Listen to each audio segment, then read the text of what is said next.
हर मौके पे हमें दबाने की कोशिश हो रही है, हर मोड़ पर ईमान वालों को तोड़ने की कोशिशें चल रही है। लेकिन याद रखना, जब जब जमाने ने ईमान वालों को डराया है तो मुस्तफा के दीवानों ने कहा आखिर डरे तो किससे? तो दुनिया ने कहा तुम डरो इसलिए कि मेरी औलादों के पास हथियार है। तो नबी वाले बोल पड़े चुप, अगर तेरे पास हथियार है तो हमारे पास सैयदे सालार है। नारे तकबीर, नारे रिसालत। ऐसे नहीं और जिंदगी से बोलो या रसूल अल्लाह। हमें सारी दुनिया तेरी गुर्बत का तमाशा बना रही है, सारा जमाना मेरे झोपड़ी पे रिसर्च चला रहा है, सारी दुनिया की तहकीकें अगर हो रही है तो हमारे घर की तिजोरियों पर हो रही है। इसलिए कि गुर्बत ईमान वालों की बस्ती में है, तंगदस्ती ईमान वालों की आबादी में है, मुफलिसी ईमान वालों के घरों की जीनत है। जमाने ने जब हमारी तिजोरियां खोल कर देखी है तो तंज कसते हुए ईमान वालों को कहा था सुनो, आखिर तुम ये तरह किस बात पर रहे हो? तुम्हारे पास तो कोई दौलत है ही नहीं। हमने कहा रिसर्च कहाँ किए हो? बोले घर की तिजोरी खोल कर देखा है, तिजोरियां खाली पड़ी है। मुस्तफा के दीवाने बोल पड़े मियाँ तेरा रिसर्च ही गलत जगह चल रहा है। अरे मेरे घर की तिजोरी खाली हो सकती है मगर दिल की तिजोरी खोल कर देख ले, हर गोशे में तुझे सैयदे सालार का जलवा दिखाई देगा।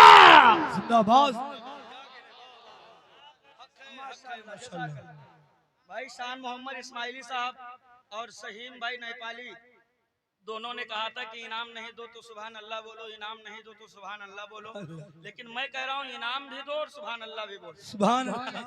और सबसे पहले मैं गुजारिश करूंगा स्टेज के उलमा से, इसलिए कि जब आप देंगे, ये हमारी कौम है जो आलिमों को करते देखती वही करती। क्या कहने, जब हमारे आलिम नजराना देंगे तो इंशाल्लाह सब देंगे। अब आप लोग यहाँ देखते रहे, मैं पीछे देख नहीं रहा हूँ कौन उठा कौन नहीं उठा, बाद में बता दीजिएगा, हम हिसाब ले लेंगे। मचल कर बोलो या रसूल अल्लाह, ऐसे नहीं और जिंदगी से बोलो या रसूल अल्लाह। ये क्या कर रहे हैं? अच्छा, ये अजमत सैयदे सालार है, करम है अल्लाह का कि उसने हमें चौखटे सैयदे सालार अता किया। अरे बोलो करम है कि नहीं है कि नहीं है? एहसान है रब का कि नहीं है?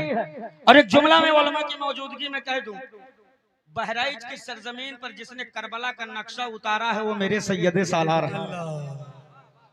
बहुत छोटी बात नहीं है यार, इतने आसानी से न सुनो, थोड़ा बोल करके सुनो, लहक के बोलो या रसूल अल्लाह। कहाँ का नक्शा उतारा है? करबला का। पूछ सकता है जमाना कैसे, तो कह दो तारीख जब पढ़ोगे तो पता चलेगा कि करबला के सरजमीन पर एक हुसैन के मुकाबले में 22,000 का लश्कर है। कितनों का? 22,000। जोर से कितनों का? 22,000। एक हुसैन के मुकाबले में 22,000 का लश्कर। लेकिन पढ़ लो तारीख बहराइच, एक सैयदे सालार के मुकाबले में कमोबेश 22 राजाओं की फौज बहराइच से लेकर घाघरा घाट तक, जहां तक निगाहें जा रही है सिर्फ इंसानों का समंदर है, हाथों में चमकती तलवारें हैं। हर तलवार का मकसद गर्दन सैयदे सालार के काटने की। जमाने ने डराया था, ये सैयदे सालार गर्दन बचाना है तो वतन छोड़ दो, जान बचानी है मुल्क छोड़ दो, अगर महफूज होना है ये इलाका छोड़ दो। लेकिन सैयदे सालार का जुमला सुनो, आ गया कचारे हैदरी के शेरे नर को जलाल, देवरे शब्बीरी में बोलते हैं जालिमो। अरे तुम मुझे गर्दन काटने की धमकी दे रहे, क्या तुम्हें पता नहीं है मैं किस खानदान से रिश्ता रखता हूँ? अरे मैं उस खानदान से रिश्ता रखता हूँ जिस खानदान में गर्दनें कट भी जाती है तो नेज़ों पे चढ़कर कुरान पढ़ा करते। नारे तकबीर, नारे रिसालत, मसलके आला हजरत फैजाने गाजी सरकार, चौखटे गाजी सरकार। लहक कर बोलो या रसूल अल्लाह। ऐसे नहीं और जिंदगी से बोलो या नबी अल्लाह। तुम उसे गर्दन काटने की धमकी दे रहे हो जिसके खानदान में गर्दन तन से जुदा भी हो जाए तो नेज़ों पे चढ़कर कुरान पढ़ा करते हैं। क्या तुझे अली असगर का बचपना मालूम नहीं है? क्या तुझे अली अकबर की जवानी मालूम नहीं है? क्या तुझे कासिम का हुस्न मालूम नहीं है? क्या तुझे अब्बास का तेवर मालूम नहीं है?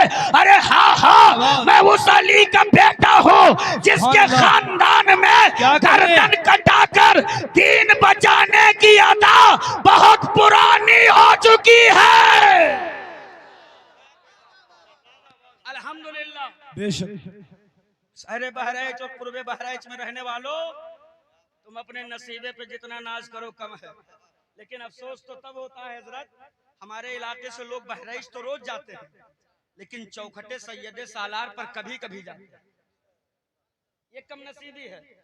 अगर पड़ोस में किसी के यहाँ से एक बकरा का मिन्नत मान दिया गया कि ये बकरा फला तारीख में फला महीने में गाजी बाबा के यहाँ जाएगा, तो आदमी तो तैयार नहीं होते हैं, लेकिन औरतें पूरे मोहल्ले की तैयार हो जाती है कि जब फलानी फुफ्फू के बकरा जाई तो हमहू जेबे जूड़ा चिमटी और बेलना चौकी लगी, पूरी तैयारी बना ले, है ना। लेकिन अफसोस हर रोज बहराइच पड़े हो मगर चौखट से फैजान नहीं ला पाते। याद रखना मुसलमानों, सारी दुनिया ने तेरी कुव्वत पर रिसर्च करके ये पता लगाया कि माल मुसलमानों का लूटा गया, घर मुसलमानों का फूंका गया, बस्तियां मुसलमानों की उजाड़ी गई, बच्चे ईमान वालों के ज़बा किए गए, इनकी बेटियों के आबरू को लाकर सरे बाजार नीलाम किया गया। तेरे बेटियों के टुकड़े कभी फ्रीजों में है, कभी कुएं में लटक रही है, कभी नहर पे पड़ी है, कभी गली कूचे में पड़ी है, लेकिन सारी दुनिया हैरान कि इतनी तकलीफें देने के बाद भी नबी वाला अपने नबी से दूर क्यों नहीं हो रहा है। अल्लाह, नबी वाला अपने नबी से दूर क्यों नहीं हो रहा? जोर से नबी वाला अपने नबी से दूर क्यों नहीं हो रहा है। मुझे अपने वक्त का ख्याल है, बहुत कम वक्त में मुझे गुफ्तगू समेटनी है, लिहाजा आप अगर बोल कर सुनेंगे तो जल्दी बैठ जाऊंगा, वरना मुफ्ती हम्माद साहब आए हैं, उनसे मुसाफा करेंगे, गाड़ी में बिठा के भेज देंगे कि हजरत फिर कभी बुलाएंगे, आप तकरीर कर लीजिएगा, आज सिर्फ हमारी तकरीर होगी। लहक कर बोलो, पीछे वाले बहुत कंजूसी करो, लहक के बोलो या रसूल अल्लाह, या रसूल बोल दो, और लहक के बोलो या हबीब अल्लाह, या हबीब अल्लाह। मैं एक जुमला कह दूं, माशाल्लाह, बहुत अच्छा बोले। थकता वो है जो फौजी होता है। अल्लाह अल्लाह, वाह। नबी का आशिक कभी थकता नहीं, आप कैसे आशिक को थक गए यार, अभी तो जलसा शुरू हुआ है। टूटता वो है जो फौजी होता है, नबी का आशिक कभी टूटा नहीं, जोर से, नबी का आशिक कभी टूटा नहीं करता। तारीख बताती है, उलमा गवाह हैं कि ममलिकों के सरहदों के तहफ्फुज के लिए हुक्मरानों ने लड़ाके तैयार किए हैं, फौजी बनाए हैं, लेकिन कुर्बान जाओ आमना के चांद की अजमत पर, दीन इस्लाम की हिफाजत के लिए मेरे मुस्तफा ने लड़ाके नहीं तैयार किए हैं, फौजी नहीं बनाया है, बल्कि दीन की हिफाजत के लिए आमना के लाल ने आशिकों की जमात बनाई है। और जिसे यकीन ना आवे वो चलकर मक्का देख ले, वाह रे बिलाले हबशी, जमाना जिसे कह दे ये बेकार है, उसे मेरे मुस्तफा सीने से लगाकर उम्मत का बिलाल बना देते। चल के देख लो मक्का, टूटता वो है जो फौजी होता है, नबी का आशिक कभी टूटा जोर से, नबी का आशिक कभी टूटा नहीं करता है। बिलाले हबशी हैं, हुजूर का कलमा पढ़ने लगे, आए हाय हाय, बोल लो सुभान अल्लाह, या हद का नारा लगाने लगे। बिलाल ने इतना कहा है तो जालिमों ने पूरी मशीनरी बिलाल के खिलाफ इस्तेमाल की। बिलाल ज़बान पलट दो, हाथों में हथकड़ी लगा दी गई, पैरों में बेड़ी डाल दी गई, पथरीली जमीनों पर घसीटा गया, गालों पे तमाचे मारे गए, सीने पे पत्थर रखा गया, लेकिन वारे बिलाले हबशी, बिलाल भी बता रहे हैं मुस्तफा के दीवानों, जालिमों से मेरा ये जुमला सुन लो। बिलाल कहते हैं जालिमों, हथकड़ी डालोगे, डाल दो, बेड़ी डालोगे डाल दो, तल पत्थर रखोगे रख लो, पथरीली जमीन पर घसीटोगे घसीट लो। क्या मतलब? बिलाल हबशी बता रहे हैं अगर मैं फौजी होता तो टूट चुका होता, नबी का आशिक हो टूटने नहीं वाला मैं। और बिलाल ने उम्मत को पैगाम दे दिया कि बिलाल जान तो दे सकता है मगर मुस्तफा का दिया ईमान नहीं दे सकता। नारे तकबीर, नारे रिसालत, मसलके आला हजरत। बहुत उम्दा, जिंदा। मचल के बोलो या रसूल अल्लाह। टूटता वो है जो फौजी होता है, नबी का आशिक कभी टूटा। अरे जोर से यार, बहुत पस्त आदमी हो आप। नबी का आशिक कभी टूटा नहीं करता है। यही रंगे बिलाल जब पहुंचा है बरेली की सरजमीन पे, और जब चढ़ा है ये रंग सरकार मुफ्ती आजम हिंद पर। एक वक्त था इसी भारत के संसद भवन में एक बिल पास किया गया था, जब कहा था कि हिंदुस्तान की तरक्की के लिए यहाँ पॉपुलेशन पे कंट्रोल करने के लिए मुसलमानों को नसबंदी कराना पड़ेगा। बड़े बड़े मुफ्ती साहब बिके, नदवा के मुफ्ती साहब बिके, सहारनपुर के मुफ्ती साहब बिके, शाही मस्जिद के इमाम साहब बिके, मगर जब बात मेरे मुफ्ती आजम तक पहुंची, अरे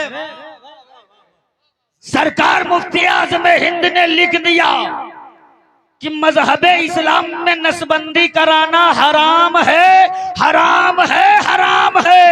क्या लिखा? हराम है। जोर से बोलो, क्या लिखा? टूटता वो है जो फौजी होता है, नबी का आशिक कभी टूटा नहीं करता। जैसे लिखा मेरे मुफ्ती आजम ने। हुकूमत की सारी मशीनरी सरकार मुफ्ती आजम हिंद के खिलाफ। जमाने ने कहा मुस्तफा रजा फतवा बदल दो वरना हथकड़ी डाली जाएगी, बेड़ी डाली जाएगी, कैदी बनाए जाओगे, सलाखों के अंदर जाओगे, मुजरिम करार दिए जाओगे। आ गया शेरे रजा को जलाल, रंगे बिलाली जब चढ़ा है तो बोल पड़े, हथकड़ी डालोगे डाल दो, बेड़ी डालोगे डाल दो, मुजरिम बनाओगे बना लो, कैदी बनाओगे बना लो। क्या मतलब? मुफ्ती आजम कह रहे हैं मुस्तफा रजा फतवा नहीं बदलेगा, हाँ अगर जरूरत पड़ी तो तेरी हुकूमत बदल जाएगी। नारे तकबीर, नारे रिसालत, मोहब्बत के साथ नारे रिसालत, मसलके आला हजरत, खानदाने आला हजरत, चौकठे आला हजरत, पूरा मजमा मोहब्बत के साथ आजम भाई के इन जुमलों को यार नोट कर ले। यकीनन कहीं कहीं कभी कभी ऐसे तकरीरें हुआ करती यार, दिल बाग बाग करते। लहक के बोलो या रसूल अल्लाह, या रसूल अल्लाह, ऐसे नहीं और जिंदगी से बोलो या नबी अल्लाह। या नबी अल्लाह। लेकिन अफसोस अवामी अहले सुन्नत के दरमियान रखने की कोशिश कर रहा हूँ, वक्त मेरे पास बिल्कुल नहीं है, 10 मिनट का वक्त मेरे पास बचा है। एक पैगाम मैं आप तमामी हजरात के दरमियान रखने की कोशिश कर रहा हूँ। अफसोस गुलामी मिली है सैयदे सालार की, करम है मदीने वाले मुस्तफा का, ईमान की दौलत भी मिली है, कुरान की अजमत भी मिली है, मुस्तफा जाने रहमत की गुलामी भी मिली है। सारी नेमतें ईमान वालों को दे दी गई, सारी अजमतें ईमान वालों को दे दी गई, लेकिन इतना बड़ा मजमा आया है शान मोहम्मद भाई, आप इनसे खिताब करके पूछ लो कि इनमें कितने लोग ऐसे हैं जिनका ईमान मजबूत है। हाथ सब उठाएंगे कि हमसे मजबूत ईमान किसी का नहीं है, लेकिन मुसलमानों की गरीबी देखनी है तो एक मर्तबा जुमा के दिन मस्जिद में चले जाए, अल्लाह, इनकी गुर्बत का अंदाजा लग जाएगा। जैसे डब्बा आगे से फिराया जाता है, डाल के हाथ जेब में चिल्लर ढूंढने लगता है, कहाँ गया था, यही तो रखा था। कुछ तो ऐसे हैं जो 1 रुपया नहीं लेके जाते हैं, जब डब्बा आगे आता है तो पंखा देखने लगते हैं या फिर बल्ब गिनने लगते हैं, और जब इनकी अगर अमीरी देखनी है तो इनकी शादी जा करके देख। अल्लाह, सच्ची बात। डीजे वाले ने कहा मुझे विदा करो, मेरा वक्त हो गया, मुझे जाने दो। कहा कितना हुआ? कहा 10,000। का शुभ शुभ बोलो 10,151 लेके जाओ। तुम भी क्या याद रखोगे कि हम कोनो हातिम तई के खानदान में नाचेगा वगैरह। गोला तमाशा वाले ने कहा मेरा दे दो। का तुम्हारा कितना हुआ? का 5,000। का शुभ बोलो 5,151। तुम बहुत अच्छा दागे हो भैया, तुमने तो हक अदा किया। तुम्हारे चटैया गोला में इतना दम था कि गांव की 3 भैंस सुबह से नहीं मिल रही है। बारी जब इमाम की आई जिसने निकाह पढ़ा, का तुम्हारा कितना? कहा 2100। कहीं लूट ले,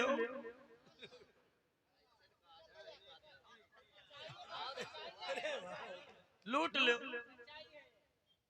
बुलाओ सदर को, सेक्रेटरी को, मैनेजर को, मोहतमिम को। 2100 रुपया निकाह पढ़ाई कौन सी शरीयत में लिखा है? अल्लामा सलार ने पकड़ लिया गिरेबान। कहा मर्दोद, अगर निकाह का पैसा शरीयत में नहीं लिखा है तो ये डीजे कहाँ लिखा है? लेकिन अफसोस दिल के फफोले जल उठे सीने की दाग से। इस घर को आग लग गई घर के चिराग से। दुनिया में कहां किसी माँ ने वो बेटा जन्म दिया था जो इस्लाम की अजमत पर पत्थर चलाए। इस्लाम की अजमत पर पत्थर सबसे पहले तेरी और मेरी औलादों ने चलाया है। तब दुनिया ने इस्लाम के बेटों को आतंकवाद का खिताब दिया है। तब जमाने ने तेरी औलादों के पेशानी पे दहशतगर्दी का ठप्पा लगाया है। तब जमाने ने तेरे बेटों को अमन का बागी करार दिया है। अरे कब तक दूसरों के जूतों से मसले जाओगे? अभी वक्त है, बेदार हो जाओ। पेशानियों में सजदों की तड़प लेकर के उठो। जालिमों की आंखों में आंखें डालकर कह दो मेरी नस्लों को आतंकवाद न कहना, मेरे बेटों को दहशतगर्द न कहना, मेरी औलादों को अमन का बागी न करार देना, इसलिए कि तूने मुझे पहचाना ही नहीं है। हम वो है कि हम अपना मेयार जमाने से जुदा रखते हैं। हम तो महबूब भी महबूबे खुदा रखते हैं। और खुदा रखते हैं। उलमा की दुआएं लेकर एक पैगाम में इनके बीच रखने की कोशिश कर रहा हूँ। 1500, 2000 रुपया, 10,000 रुपया, 8,000 रुपया, 12,000 रुपया पे हमारी कौम के नौजवान बच्चे मुंबई में हजरत नौकरी करते हैं। मगर एक पैसा घर नहीं भेजेगा कि अब्बा बीमार है, अम्मा बीमार है, घर में कोई जरूरत है भेज दे। वो पैसा इकट्ठा करेगा, 6 महीना जैसे गुजरेगा तो पुष्पक एक्सप्रेस का एक टिकट निकालेगा। लाल पीला काला नीला बाल रंगवाएगा। मुंबई में कुछ मखसूस स्टेशन है, मस्जिद बंदर, डाकिया रोड, सेंडर रोड, भाई कल्ला बीटी, जिनके पीछे 150 रुपया में पैंट और 70 रुपया में टी शर्ट मिलती है। 500 रुपया में 3 जोड़ी खरीदेगा। सेहत का हाल देखें अल्लामा, पूरी बॉडी छीलो तो 1.25 किलो मांस है। पांव देखो जैसे बीड़ी। हवा का झोंका तेज से आ जाए तो बर्दाश्त करने की कुव्वत नहीं है, मगर स्टेटस क्या दमदार लगाता है। स्टेटस लगाएगा, दबदबा था, दबदबा है, दबदबा बना रहेगा। अरे ये हंसने का नहीं है, मातम करने का मकाम है, मातम करने का। रो, तुम्हारे लिए रोने का मकाम है ये। कौन सा दबदबा की बातें तुम कर रहे हो? अगर दबदबा ही बनाए हो तो बेटियां मेलों और उर्स के नाम पर अपने हुर्मत का पामाल क्यों कर रही है? अगर दबदबा ही बनाए हो तो तेरे घर की बेटियां बारात में बेपर्दा अपने हुस्न की नुमाइश कैसे कर रही है? अगर दबदबा ही बनाए हो तो कटोरा लेकर जहेज के नाम पर भीख मांगने कैसे उतर गए हो? अगर दबदबा ही बनाए हो तो 250 बारात की नौटंकी कहां से दिखाने के लिए लाए हो? अमा ये दबदबा नहीं है। अगर दबदबा बनाने का जुनून है तो आ मेरे उलमा के कंधे से कंधा मिला ले और दबदबा बना, मगर ऐसा बना जैसे उमर फारूक आजम ने बनाया है, जैसे अबू बकर सिद्दीक ने बनाया है, जैसे उस्मान गनी ने बनाया है। आज करोड़ों हो चिल्ला रहे हो, आज अरबों हो चीख रहे हो, आज जूतों से मसले जा रहे हो, मगर कल मेरी तादाद मुट्ठी भर थी, लेकिन मेरी कुव्वत का आलम यह था कि जिस मैदान से निकलते थे तो ये तारीख लिख कर निकलते थे कि दश्त तो दश्त है, दरिया भी न छोड़े हमने, पैर जुल्मात में दौड़ा दिए घोड़े हमने। नारे तकबीर, मोहब्बत से बोले थके क्या। नारे रिसालत, मसलके आला हजरत, ख्वाजा का हिंदुस्तान, तिलियन पुरवा का खामोश मुसलमान। अफसोस सद अफसोस हजरत, वो आलम और वो आलमिया बना दिया है उम्मत ने दीन का कि नाम रखेगा जुलूसे मोहम्मदी, नाम रखेगा जुलूसे मोहम्मदी, और उस जुलूस की हालत देख लो तो किसी नचनियों से कम नहीं है। स्प्रे उड़ा उड़ा कर नाचते हैं, रुमाल उड़ा उड़ा कर नाचते हैं। क्या बताना चाह रहे हो? ये नचनियों का धर्म है, ये गवैयों का धर्म है, ये मटकने वालों का धर्म है। ओ इज्जत की तलाश दर बदर करने वालों, आज कौम इज्जत कहाँ ढूंढ रही है? थोड़ा सा पैसा आ गया तो सोचता है शराब पी लो, इसी में इज्जत है। थोड़ा सा पैसा आ गया को सोचता है चलो ताश के पत्ते उठा लो, सारी इज्जत तो उसी में रखी है। अल्लाह ने थोड़ा सा नवाज का दिया, शादी के मौके पर एक नहीं दो नहीं 7-7 रात वैश्याएं बुला करके नचवाई जा रही है। फिर कहीं तो मौलाना इज्जत क्यों नहीं मिल रही है? फिर कहीं तो मौलाना वकार जमाना क्यों नहीं समझ रहा है? तो नूरी एक जुमला कह के जा रहा है, वो शराब के प्यालों में इज्जत ढूंढने वालों, वो ताश के पत्तों में इज्जत ढूंढने वालों, वो नाचने वालियों के ठुमकों में इज्जत की तलाश करने वालों, इज्जत शराब के प्याले में नहीं है, इज्जत तो हसनैन के नाना की चौखट पर है। लेना है तो आप पलट कर झुका दे सर को, कह दे या रसूल अल्लाह मैं मुजरिम हूँ आका, मुझे साथ ले लो कि रास्ते में है जा बजा थाने वाला। कलेजे फटे हैं मेरे आलिमों को जब तेरे औलादों पर रिसर्च किया है। आज हमारी कौम ने उलमा को उसका साथ ही छोड़ दिया। मौलवी को के चेहरे में इनको डाकू नजर आता है। ये हकीकत है, ये हकीकत है। अगर मौलाना की आंखें छोटी है तो कहते हैं आंखें देखो जैसे तिलोरी, मौलाना की आंखें बड़ी हैं तो कहते हैं रे देखो डेल लगा से लकड़ बग्घा देखा। मोटा ताजा हो तो कहते हैं बहुत खाता है, बेचारा दुबला पतला तो कहते हैं नफासत आ रही है। अल्लाह के वास्ते कहीं जीने दोगे? और आलिमों से दूर होने का जो नुकसान हो रहा है ना उम्मत का, तुम्हें पता नहीं, मेरे उलमा को पता है। वजू का तरीका नहीं मालूम है तेरी नस्लों को, माँ बाप की अजमत नहीं मालूम है तेरी औलादों को, मस्जिद के अंदर दाखिल होने की दुआ नहीं मालूम है तेरे बेटों को। कैसे, क्यों तुमने अपने आप को आलिमों से दूर कर लिया? इसलिए। और उलमा की दुआएं लेकर के मैं एक पैगाम देने जा रहा हूं। अगर उलमा तक मेरा ये पैगाम पहुंच जाए तो फकत दुआए खात्मा बिल खैर से नवाज दें। आलिमों से दूर होने का जो नुकसान उम्मत चुका रही है, उतर कर मेरे आलिमों ने जमीनी स्तर पर तेरे बेटों से सवाल किया था, बेटे बता तेरे जिंदगी का आइडियल कौन है? कौन है तेरे जिंदगी का आइडियल जिसे तू फॉलो करता है, जिसके तर्ज अमल पर जिंदगी गुजारता है? तेरे जाहिल बेटों ने खिलखिलाकर हंसते हुए जवाब दिया था, मौलाना मेरा आइडियल तो सलमान खान है, मौलाना मेरा आइडियल तो शाहरुख खान है।